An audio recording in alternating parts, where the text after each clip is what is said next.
So welcome to the 5th lecture in the Darwin College lecture series now in 2013, in which we have the overall theme of foresight.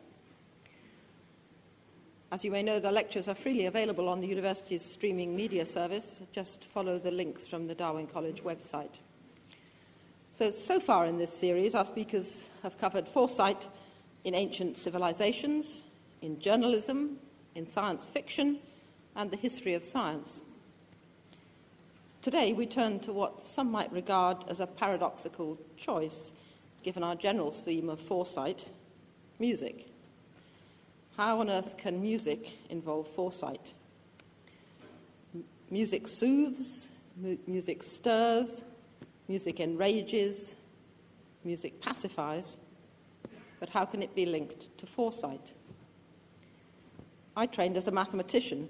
Now, music, maths, and science are deeply intertwined, with all three descending in some way from Pythagoras.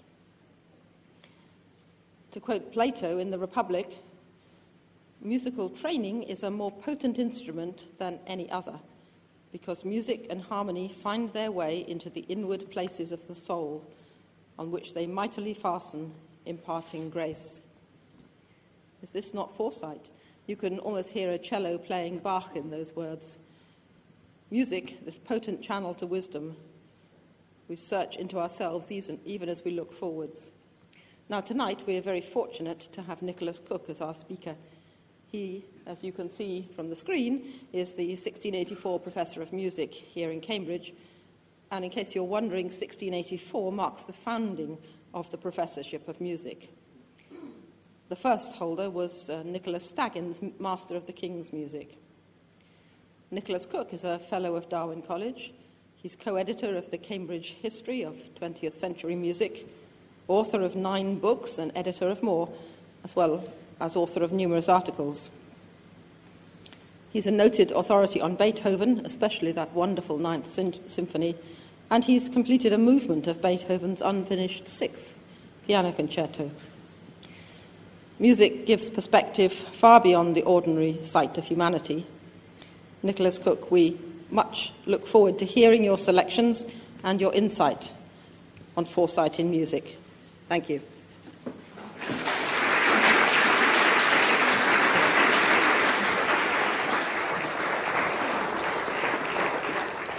Thank you very much. Well, when I was asked to give this lecture on music and foresight, well, I said yes, because one does, and then I wondered what on earth I was going to talk about. So I did the obvious thing, and I asked some of my musicologist friends what they would talk about in a lecture on music and foresight.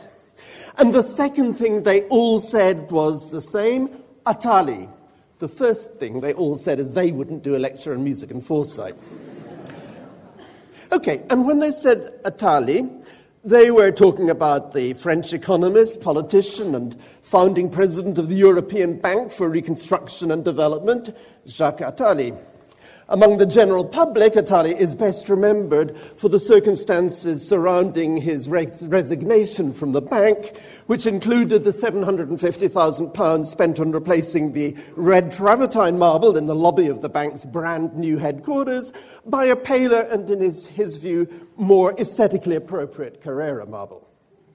But among musicologists, he's known for a book called Noise, The Political Economy of Music, which was originally published in 1977 and translated into English in 1985. And this brought a combination of economic theory and grand cultural speculation into a discipline that was just at that time opening itself to new influences under the influence of the so-called new musicologists.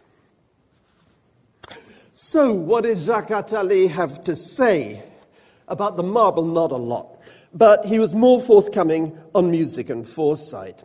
Every major social rupture, he said, has been preceded by an essential mutation in the codes of music. Again, before the transition in political institutions from divine right to political representation, the rupture had already taken place in music. And this happened, he explains, because music is the audible waveband of the vibrations and signs that make up society. And more than that, Change is inscribed in noise faster than it transforms society, and for that reason, music is a herald of times to come. So a principal purpose of his book is to decipher the codes, and in that way reveal the prophecy announced by today's music of the potential for a new political and cultural order. And the order to which he refers is a distinctly utopian one. It's what, in a rather idiosyncratic usage, he calls the order of composition, in which music emerges as an activity that is an end in itself. In other words, he identifies a new turn towards musical participation and interprets it as adumbrating a broader social order that calls into question the distinction between worker and consumer, and hence calls into question the entire regime of monetary exchange. For Attali, composition embodies the emancipation of the individual as an autonomous agent.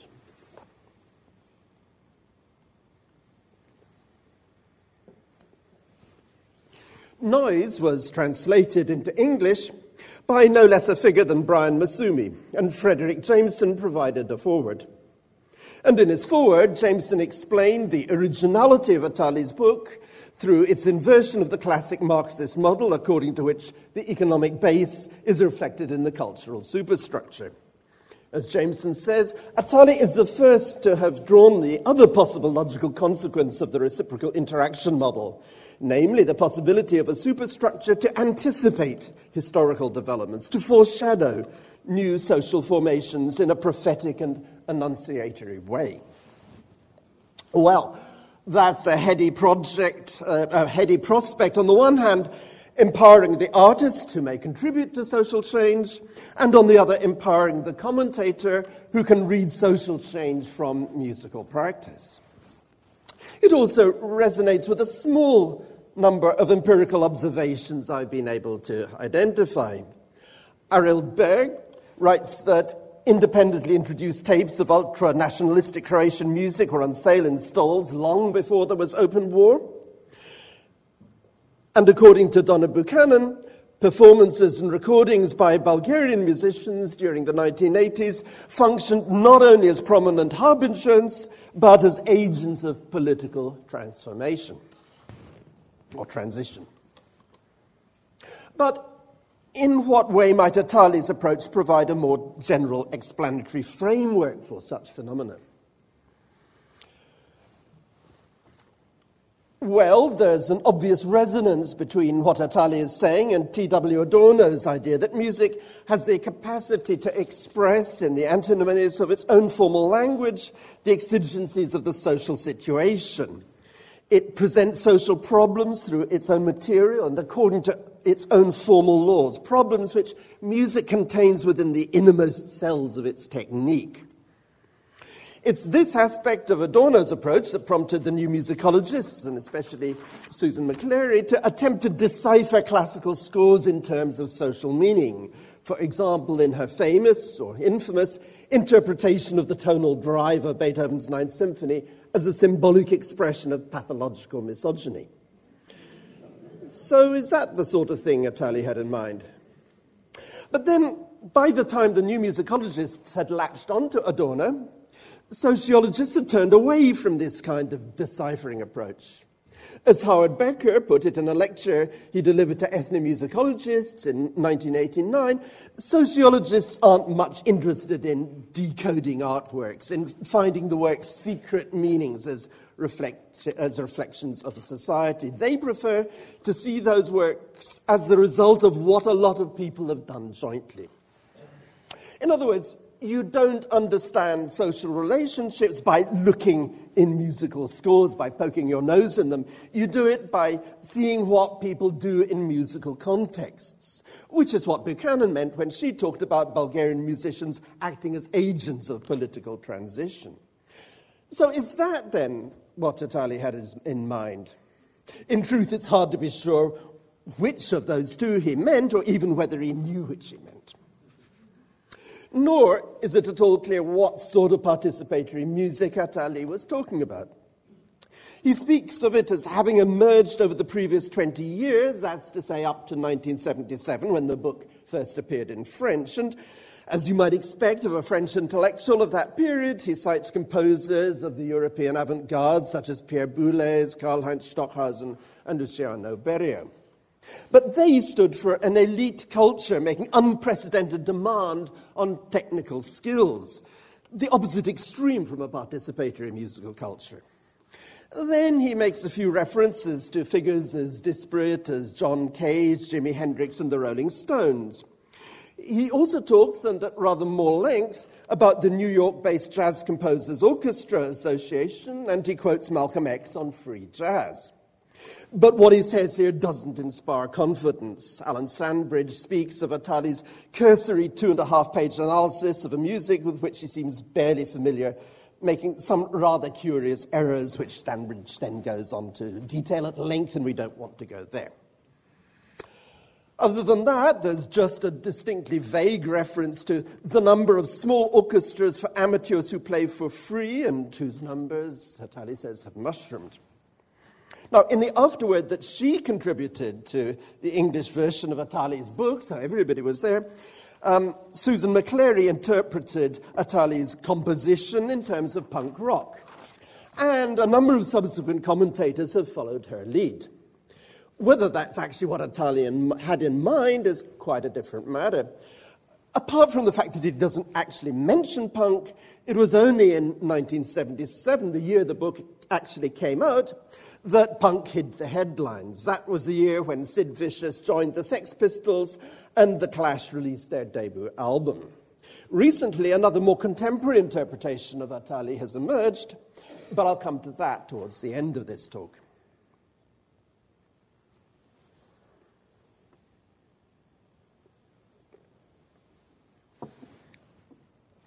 Well, given these fairly fundamental problems, it's probably fair to say that Attali's book got an easier ride than it might because of the extent to which it silently builds on quite familiar thinking about music. The idea that music is a representation of society is part of the discourse of free jazz, but it goes back at least to the 18th century, when it was in particular associated with a string quartet. In 1777, the composer and critic Johann Reichhardt referred to the quartet as a conversation among four persons. But the most famous example is Goethe, who in 1829 described it as the most comprehensible type of instrumental music. One hears four reasonable people engaged in conversation with one another. And it's Goethe that the contemporary composer Brian Ferneyhough is echoing when he speaks of the old image of four civilized people talking to each other. If you take a page at random from the quartet literature, then you can see what is meant in the orderly succession of ideas passing from one instrument to another. A traditional musicological description, the sort of thing I was taught to do as an undergraduate, might consist of something like this. A 2-bar opening phrase moves from the tonic to the supertonic and is balanced by another 2-bar phrase that returns through the dominant to the tonic. This pair of matched 2-bar phrases leads in turn to a 4-bar phrase in which a distinct motif ascends from the viola through the second violin to the first violin, and so on and so forth. But a description like that misses the social dimension of the music. You get a much better idea of what is going on if you think not in terms of instruments, first violin, second violin, but rather of the people who are playing them, or at least of the musical roles that they're playing, in the same sense as in a role-playing game. And in a sense, that's what this kind of chamber music is. You can't play music like this unless everyone listens to everyone else. That's because there aren't precisely standardized values of timing, intonation, or dynamics that everybody is adhering to. People aren't just playing 1, 2, 3, 4 like a metronome. Instead, all of these things are negotiated between the players in real time.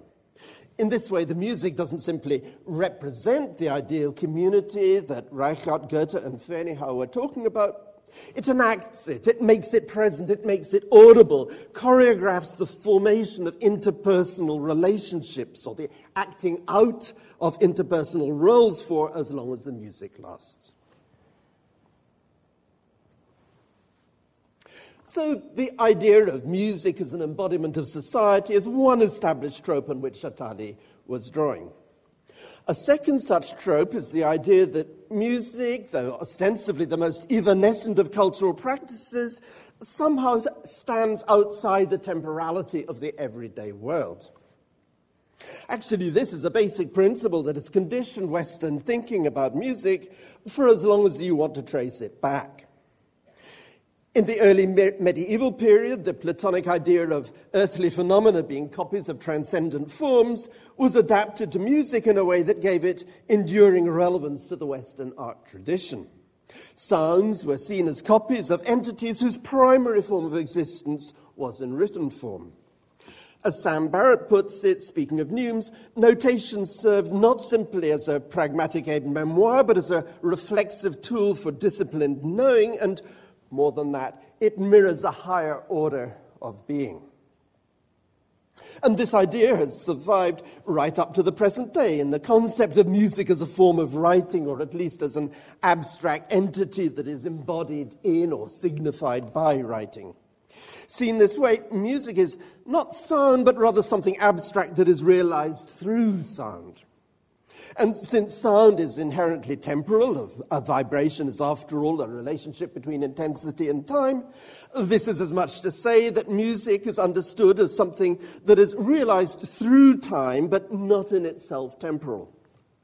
If Attali's idea that music can transcend time seems less bizarre than it really is, that's because of the ingrained sense that music was never quite contained within time in the first place. This second trope has taken many forms. Perhaps the closest to its origins in ancient Greek philosophy is its expression through shamanism, magical practices, and theories of divination. Speaking of the natural magic of the 16th century, Angela Voss writes that the key to the ordering of the cosmos, whether astronomically or musically, is number. And you can see the idea in this slightly later image. And Voss continues, number determines all things in nature and their concrete manifestation, together with all rhythms and cycles of life. Number revealed by the heavenly bodies unfolds as time. And this idea of music as something that is intrinsically timeless but unfolds as time also figures in the aesthetic idea of the musical work, an idea that can be traced back to the 16th century music theorist Nicolaus Lystenius, but is generally seen as reaching its heyday around 1800. Expressing a similar intuition in 20th century terms is the psychoanalytical version of the trope, the idea of a timeless collective unconscious that music can translate into the time of experience. The general idea comes from Carl Jung, reflecting the influence of Schopenhauer, and it percolated into Anton Ehrenzweig's writing on music and on art more generally. And the present-day music aesthetician Peter Kivy draws a parallel with the venerable theological chestnut, as he calls it. How does God, who is eternal and unchanging, conceive of the course of history? The answer is that for God, past and present are laid out in a kind of augmented present. And Kivy links this with the idea of genius. Well, music theory draws on all of these. The fin de siècle Viennese music theorist Heinrich Schenker, whose theories ended up through a bizarre historical transformation as the foundation of post-war music theory in North America, gave concrete form to these tropes of number, metaphysics, and genius through an analytical method that might be characterized in terms of the notoriously inscrutable line that in Parsifal Wagner gives to Gurnemanz, here time turns to space. Music is laid out in an abstract spatial structure in two dimensions. This here is Schenker's sketch of Chopin's E major prelude, with what Schenker calls the background of the music at the bottom and the more detailed foreground, which is closer to the music we know at the top. So the vertical dimension is one of growth or differentiation. Meanwhile, the horizontal direction is translated into time in the act of performance. The term unfolding is part of Schenkerian jargon, and you could see the music as unfolding through time, rather like the unfurling of a scroll in which the future is already inscribed.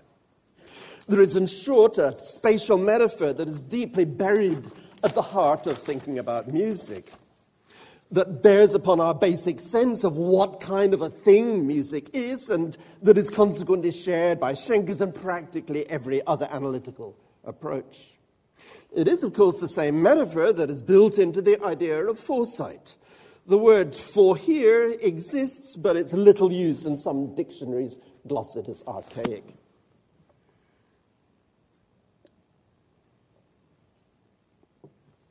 And then this idea that music always already exists and is just unfurled or unrolled through time reached its apogee through sound recording, which could be seen as the actualization of what aesthetics had posited only as an ideal.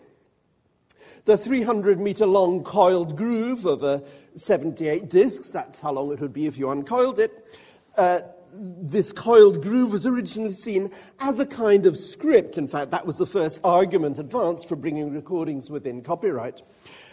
And as with any other script, this means that the end is already present from the beginning. There even used to be an audible sign of this predetermination in the pre-echo of badly engineered LPs, literally making the future audible, in fact, foreheard. But of course, the point is a broader one. For the last 50 years, there has been a widely shared view that the iterability and permanence of recordings has been reflected in a performance style that has become more and more predictable, more future-proofed, as it has converged upon a mechanical kind of perfection. Perfect, immaculate performance in the latest style preserves the work at the price of its definitive reification, Adorno wrote in 1938, and he continued, "It presents it as already complete from the very first note. The performance sounds like its own phonograph record." Seen one way, then, the gramophone brought the concert experience into the domestic interior, created a particularly immersive sonic analogue of the novel. Seen more pessimistically, however, this could be seen as the subordination of personal experience to a manufactured reality in which aesthetic ideology and technology fuse into an idea of reproduction that neutralizes and rationalizes temporal becoming, channels it along predetermined paths, even as it creates an illusory sense of freedom. In short, music turns into an instrument of the administered society.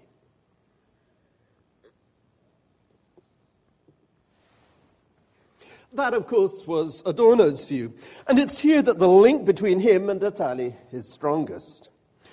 For Adorno, too, music might be seen as a rough sketch of the society under construction, and in the form of the recording, it becomes not just a reflection of the commodification of experience, but a mechanism for its realization. That's Adorno's general point about the culture industry, but it's perhaps best exemplified by Muzak, a term often used generically, but actually the trading name of the Muzak Corporation, or as it's now known, Muzak Holdings LLC. At one time, the company focused on the use of music for the rationalization of production, essentially as a mechanism for mood management. Nowadays, however, it focuses more on the engineering of consumption, in line with the transformation of advanced economies from a focus on manufacturing to one on service industries. Under such circumstances, borrowing Attali's broad brush, we might say that what 19th century music envisaged in the aesthetic domain was realized by the end of the 20th century in the social economy. The power of foresight, once ascribed to individual genius, has been rationalized and institutionalized in the form of the consultancy services that are marketed as an aid to corporate planning. Translating this back to Attali's terms, the suspicion is that we, Attali's community of self-directed individuals, are not so much the composers as the composed. There is perhaps